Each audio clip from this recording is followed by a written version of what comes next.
तकवा किसे कहते हैं? क्या आपको तकवा का इल्म है कि तकवा किस चीज का नाम है? हजरत उमर रजी अल्लाह अन्हु ने काब इब्न अहबार से पूछा कि काब बताओ तकवा किसे कहते हैं?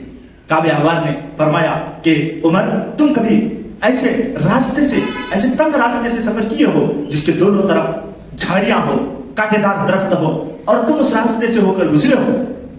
तो हजरत उमर ने फरमाया कि बार बार ऐसे रास्ते से हमारा सफर हुआ है। तो काब अहबार ने पूछा कि फिर ऐसे तंग रास्ते में जिसके दोनों तरफ कांटेदार दरख्त हो कैसे गुजरते हैं आप? फरमाया कि बहुत ही एहतियात के साथ अपने दामन को समेट कर, कपड़े को समेट कर, बिल्कुल एहतियात के साथ उस रास्ते को पार करता हूं। काब अहबार ने फरमाया उमर, बस तकवा का यही माना है कि इंसान की जिंदगी में कांटों के झाड़, कांटों के दरख्त तरह तरह से है।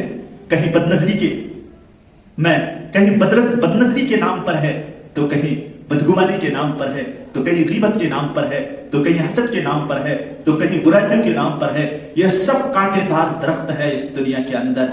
इन तमाम गुनाहों से, शराबनोशी से, जुआबाजी से और इसी तरीके से सूदी कारोबार से, इन तमाम से बचकर, कटकर, हटकर चलने का नाम ही तो तकवा है। अल्लाह